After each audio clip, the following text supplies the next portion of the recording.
سلام قدرمنو کتونکو ستړي مشئ نن 15 چې د 1499 کال د مرغومي له 15مې او د 2021 کال د جنوري له 14 سره برابر ده.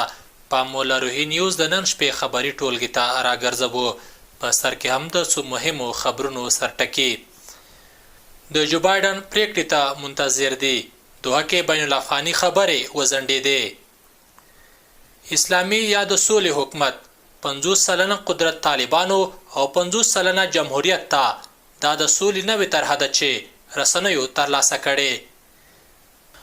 د افغان حکومت شل لوړپوړي چارواکي د فساد په تور څرنوالۍ ته معرفي شوي او د امریکا پارلمان ولسمشر ټرمپ له واکه د نوړې ګټه اخیستنې په تور استهزاء کړ. د روحي نیوز قدرمنو کتونکو سم بشپړ خبرونه زه عیسی څرګندیم. د جو بایدن پریکړې ته منتظر دي. دوه کې بین الافغاني خبرې وزنډېدې. د رویټرز امریکایي رسنۍ لیکلي دي چې دوه کې د افغان حکومت او طالبانو ترمنځ بین الافغاني خبرې د یو لنډ وخت لپاره زنډېدلې دي. د دغه خبرو د ځنډ لامل د متحده ایالاتو د نوي ټاکل شوي ولسمشر جو بایدن د کار رسمي پیل ښودل شوی دی. ویل کېږي چې دغه خبرې به د جنوري د میاشتې تر 20 نیټې پورې چې ولسمشر جو بایدن لوړه کوي زنډېدلې وي چې آیا نوی ولسمشر جو بایدن به د اوسني ولسمشر ډونالډ ټرمپ پریکړې وړاندې یوسي او که تغیرات په پکې رامنځته کړي. رویټرز لیکلي دي چې د حکومت او طالبانو استازو هم دغه خبر پخلی کړی دی. رویټرز د یوې طالب سرچینې له خولې لیکلي دي چې که چیرې نوی ولسمشر جو بایدن د طالبانو او امریکا ترمنځ د تیر کال د دوحې له پریکړې شاته شي نو طالبان به یې په اړه پریکړه وکړي او پر وړاندې به یې بیا مبارزه پیل کړي. د افغانانو ترمنځ د سولې بین الافغاني خبرو دویم پړاو څو ورځې وړاندې دوحه کې پیل شو خو د حکومت او طالبانو د پلاو یو شمېر غړي تر اوسه هم دوحې ته نه دي تللي او لامل هم دا ښودل شوی چې د سولې بهیر د امریکا د نوي ولسمشر تر ټاکل کېدو سست شوی. د طالبانو او امریکا ترمنځ په 13 فبروري میاشت کې هوکړه لیک وشو چې په پایله کې د 2021 کال تر نیمایي باید امریکایي ځواکونه له افغانستان ووځي. دوحه کې د بین الافغاني خبرو له چوکاټونو یو چوکاټ هم د دوحې هوکړه ده. اسلامي یا د سولې حکومت 50 سلنه واک طالبانو او 50 سلنه جمهوریت ته دا د سولې نوې طرحه ده چې رسنیو ترلاسه کړي. رسنیو یوه هغه طرحه ترلاسه کړې چې د سولې خبرو له بریا وروسته د لنډمهاله حکومت د جوړېدو لپاره چمتو شوې ده. سیاسي واک د طالبانو حکومت منځ کې 50 سلنه ویشل شوی. دغه طرحه کې د نوي حکومت نوم د سولې حکومت یا اسلامي حکومت ښودل شوی. تر هغې به دوام کوي چې د ټاکنو له لارې افغانستان کې یو اسلامي حکومت جوړ شي. د حکومت دغه ډول په 3 قواوې ولري چې د ولسمشر ترمنځ به لومړی وزیر هم وي. قضایه او مقننه قواوې به خپلواکې، اجرایه ځواک به د ولسمشر او لومړي وزیر لخوا اداره کیږي. دغه طرحه کې د اسلامي فقه عالی شورا، د اساسي قانون د تعدیل کمیسیون، د ملي روغې جوړې عالی کمیسیون پر اوربند د څار کمیسیون او د کډوالو بیرته راستنېدو مسایل د لنډمهالي حکومت 15 اساسي دندې ښودل شوي. تر اوسه د افغان حکومت او طالبانو تحریک د دغې طرحې په اړه رسمي څه نه دي ویلي. د افغان حکومت شل لوړپوړي چارواکي د فساد په تور څرنوالۍ ته معرفي شوي.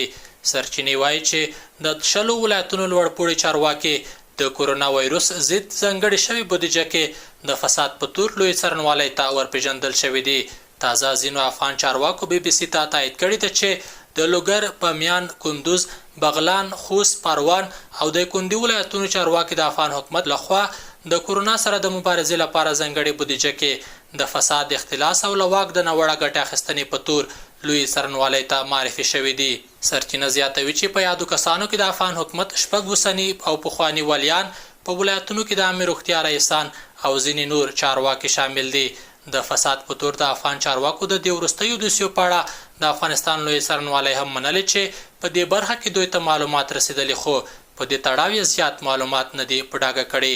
د سرچینو د معلومات په اساس ویل کېږي چې یاد کسان د لسګونه میلیونه افغانیو په فساد تورن دي.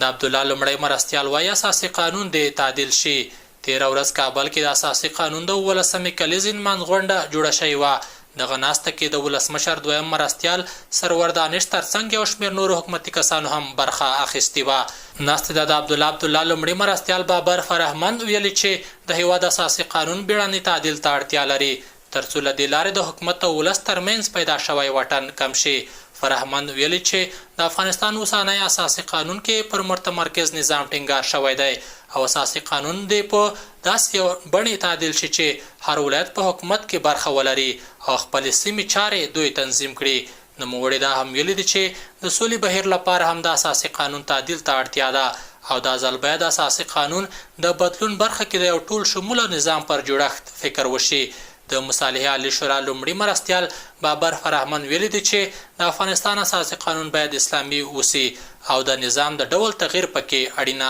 برخه ده. راپورونه وایي د افغان سولې په اړه د جو بایډن دریځ روښانه نه دی. د افغانستان سولې بهیر په اړه خپاره شوي راپورونه وایي چې دغه بهیر د سستوالي لامل د امریکا ټاکنې دي. که څه هم د ټرمپ ادارې د افغانستان سولې بهیر ګړندی کړی خو متحده ایالاتو کې د نوي حکومت سره د دغه بهیر برخلیک هم یو څه ناڅرګند شوی دی. د کړکېچ نړیوالې ادارې دا وړاندوینه هم کړې ده چې د متحده ایالاتو نوی ولسمشر غواړي چې افغانستان کې یو کم شمېر امریکایي پوځیان وساتي او که چیرې داسې وشي نو دغه کړنه د امریکا او طالبانو ترمنځ د دوحې شوې هوکړې سره په ټکر کې ده.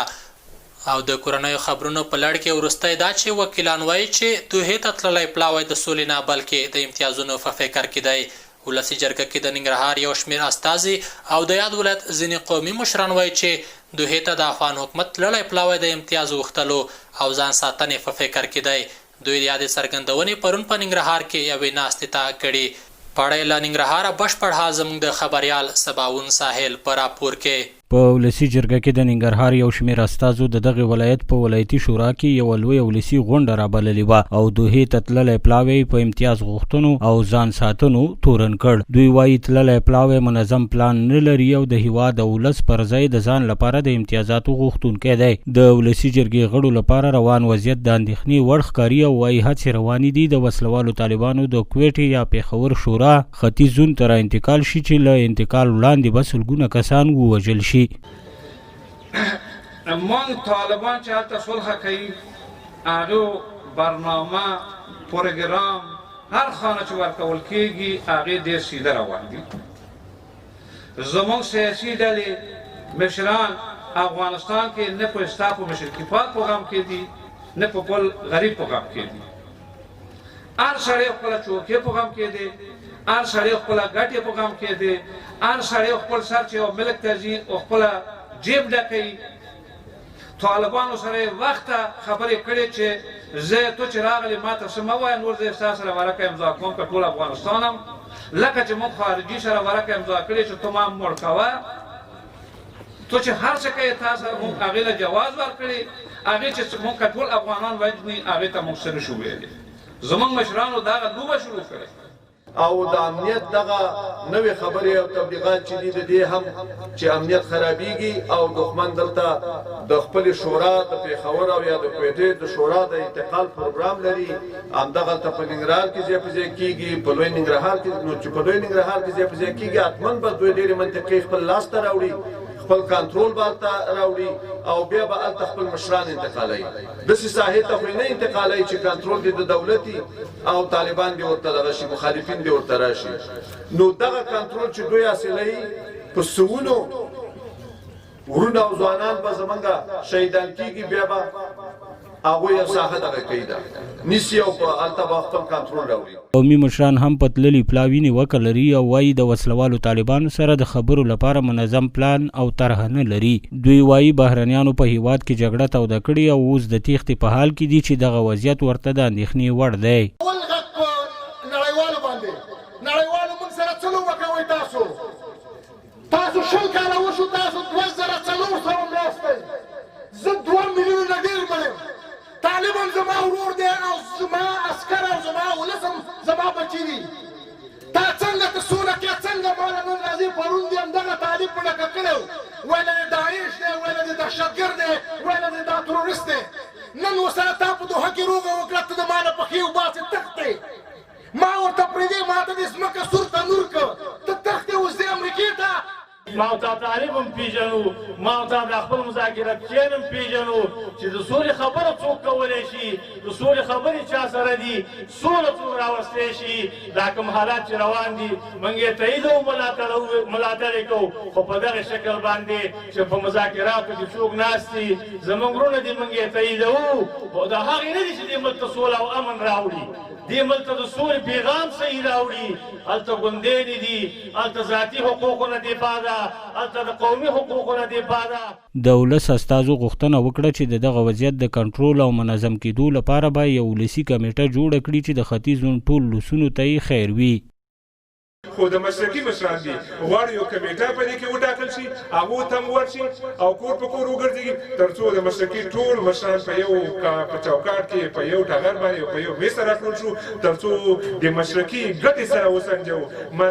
د مرکزي دولت د خپل حقوق وارو او تر کومه پورې به موږ خولې بندې ساتو او دا خلک به په موږ باندې لوبې کوي او دا خلک به موږ ته هېڅ اهمیت نه راکوي له دې وړاندې هم د ننګرهار په ولایتي شورا کې د روان وضعیت په اړه غونډې شوې وې دوی وایي د ختیځ زون لوسونو ته په تیره یو لسیزه کې هیڅ پام نه دی شوی او حکومت باید دغه مسله جدي ونیسي او د سولې حرکتونه له ننګرهار څخه پیل کړي سباون ساحل روحي نیوز جلال آباد د روحي نیوز قدرمنو کتونکو اوس هم پام راګرځوو بهرنیو خبرونو ته د امریکا پارلمان ولسمشر ټرمپ له واکه د ناوړه ګټې اخیستنې په تور استهزا کړ د امریکا پارلمان د امریکا ولسمشر ډونالډ ټرمپ په اکثریت رایو د دویم ځل لپاره استهزا کړ د متحده ایالاتو پارلمان د امریکا ولسمشر ډونالډ ټرمپ په اکثریت رایو سره له واک د ناوړه ګټې اخیستنې او په دې هیواد کې تاوتریخوالي ته د لمن وهلو په تور استهزا کړی د پارلمان لخوا د ټرمپ د استهزا سره هم مهاله په دې هیواد کې د تاوتریخوالي د ډېرېدو خطر موجود دی او پرون نوموړي پارلمان ته خبرداری ورکړ چې که نوموړی بیا استهزا کړي نو دا به بدې پایلې ولري خو ټرمپ د بدو پایلو جزیات نه دي څرګند کړي د امریکا پارلمان داسې مهال د ولسمشر ټرمپ د استهزا پریکړه کوي چې په نوموړي تور دی چې په خپلو ناسمو څرګندونو یې سلګونه پلویانو پر کانګرس برید وکړ چې پای کې 15 کسان وژل شول او د کانګرس ودانۍ ته تاوان واوښت د امریکا حکومت تازه د ایران پر 2 بنسټونو بندیزونه لګولې دي پرون د امریکا متحده ایالاتو د ایران په مذهبي مشر آیت الله خامنه‌ای پورې تړلو 2 بنسټونو باندې بندیز ولګاوه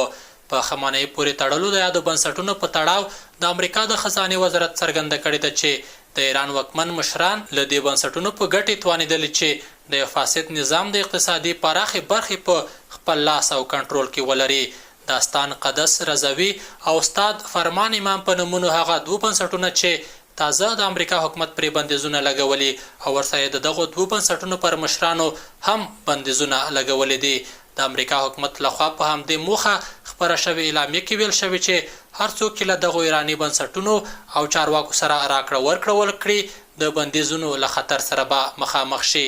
او دا هم ځینې اقتصادي خبرونه د افغانستان او ترکمنستان ترمنځ 3 سترې پروژې پرانستل شوې نن د افغانستان او ترکمنستان ترمنځ د اندخوی اقینې د اوسپنې پټلۍ د 1500 کیلو ولټ برېښنا د لین ترمیم له شبرغان تر مزار شریف ښار پورې د برېښنا لین او د همداراز له ترکمنستان د راغلي نوري فایبر پروژې پرانستل شوې په همدې تړاو په جوړ شوو مراسمو کې چې د دواړو هیوادونو ولسمشرانو په انلاین بڼه پکې ګډون کړی و ولسمشر غني ویل چې دا د ویاړ ځای دی چې د افغانستان له 100 کالو وروسته د منځنۍ اسیا له هیوادونو سره خپلې لرغونې اړیکې بیرته تازه کوي ولسمشر غني په دې مراسمو کې زیاته کړه چې د افغانستان شریف ولس په نږدې راتلونکي کې د نورو داسو پروژو افتتاح هم وویني چې افغانستان د سیمې په څلور لارې بدلوي د ترکمنستان ولسمشر قربان قلی بردیف محمدوف ټول افغانانو ته دغه دریو لوی اقتصادي پروژو د پرانیستي د مبارکۍ ترڅنګ زیاته کړه چې د دې پروژو له پرانیستي سره به د دواړو هیوادونو ترمنځ سیاسي اقتصادي او نورو برخو کې اړیکې پیاوړې شي او دا به د سیمې په ثبات کې لویه مرسته وکړي د پروژو له پرانیستي سره د دواړو هیوادونو ولسمشرانو یو ځل بیا ټینګار وکړ چې په خپلو دواړخیزو اړیکو کې به لا پراخوالی راولي او کندهار کې د زون په کچه د 100 میلیونه ډالرو په ارزښت د لوی کرنیز کمپلیکس د بنسټ ډبره کېښودل شوه د چارواکو په خبره چې په دغه کمپلیکس کې به د هیواد ټول میوه‌جات پروسس او په معیاري ډول به تر نړیوال بازاره ځي او همداشان زرګونه کسانو ته به پکې د کار زمینه هم برابره شي بشپړ حال یې له کندهار د قدرت الله رضوان په راپور کې اورو. د چهارشنبې په ورځ د کندهار ولایتي مسؤلینو د دغه ولایت په عینومېنه کې د کرنیز کمپلیکس د جوړېدو چارې پیل کړې. پر دغه کمپلیکس 100 میلیونه امریکایي ډالر لګښت راځي او 6 برخې به ولري. په لومړي پړاو کې به دغه کمپلیکس د 10 میلیونه ډالرو په ارزښت 88,000 میټریک ټنه میوه او سبزیجات د نړیوالو معیارونو مطابق بهر ته صادروي او همداراز به د انارو، انګورو، انځرو او شکرپارې د پروسس فابریکې جوړوي، اصلاح شوي تخمونه به تولیدوي، لبنیات به پروسسوي او د اوړو او بورې تصفیه خونې به هم جوړوي. د کرنې وزارت مرستیال حشمت الله غفوري وایي د هیواد په کچه دغه مرکز به د کرنیزې سوداګرۍ په ترویج کې پرمختګ رامنځته کړي. کندهار کرنیز کمپلیکس پر جوړېدو سره به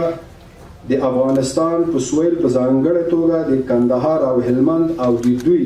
ګاونډي ولایتونو لپاره د کرنیزې سوداګرۍ یوه اډانه جوړه شي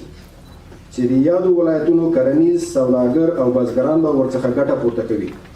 نوموړی کمپلیکس به په 6 پړاوونو کې بشپړ شي. لومړی پړاو یې د کرنیزو محصولاتو د پروسس او بسته‌بندۍ فابریکې، لویې سړې خونې او د هغو بشپړ زنځیري ارزښت، د میوو او سابو مارکیټونه، د ټیشو کلچر او کیمیاوي تجزیوي لابراتوارونه جوړوي. ولسمشر غني د کندهار د کرنیز کمپلیکس د پروژې د پرانیستنې مراسمو ته د ویډیو کانفرنس له لارې وینا کې وویل چې دغه پروژه به د سویلي حوزې د کرنیزو پیداوارو د پروسس بهر ته د صادرېدو او د ملي اقتصاد په پیاوړتیا کې به مرسته وکړي. اول زبر د افغانستان د ودې او د افغانستان د سوکالۍ ده او په دې اقداماتو کې یو بس فقط 20,000 نفر که کار نه پیدا کیږي، 100,000 نفر ته با پراتونکي کار پیدا کړي. ځکه یو کمپلیکس د دې د جوړیږي د تاثیرات دومره پراخ دي چې اول مرحله کې حسابوي نشي. صنعتکاران او بزګران هم وایي چې کندهار کې د کرنیز کمپلیکس جوړېدل به د کرنیزو حاصلاتو د پلور، بازار موندنې او بهر ته استولو په برخه کې ګټور تمام شي. متاسفانه چې تنونو پرې موږ ښه با کیفیته زراعتي او مالداریز محصولات درلودله، خو هغه کیفیت، هغه پیکیجینګ، هغه پروسس چې موږ نړیوال مارکیټ تقاضا ورته درلودله هغه موږ نه درلودی. نو دغه کمپلیکس په مټ سره به موږ وکولی سو چې خپل هغه طبیعي کم خوند چې موږ په خپل توکو کې درلودی هغه به اوس د ورڅو چنده کې ده. د بزګر له تولید څخه شروع بیا تر مصرف کوونکي پورې چې کم چینلونه دي هغه ټولو چینلو کې کار کیږي او دغه زراعتي کمپلیکس لارې به مکمل مشکلات ته یو حل لار پیدا کیږي. د کندهار د کرنیز کمپلیکس د فعالیت په پیل سره به دغه ولایت کې 20,000 بیکاره خلکو او 180,000 بزګرانو ته کاري زمینه برابره هم کړي. د کرنیزو محصولاتو یاد کمپلیکس د کندهار په عینومېنه کې پر 11 جریبه ځمکه کې جوړیږي. د روهي نیوز قدرمنو کتونکو دا والا روهي نیوز د نن شپې خبري ټولګه تر بیا مو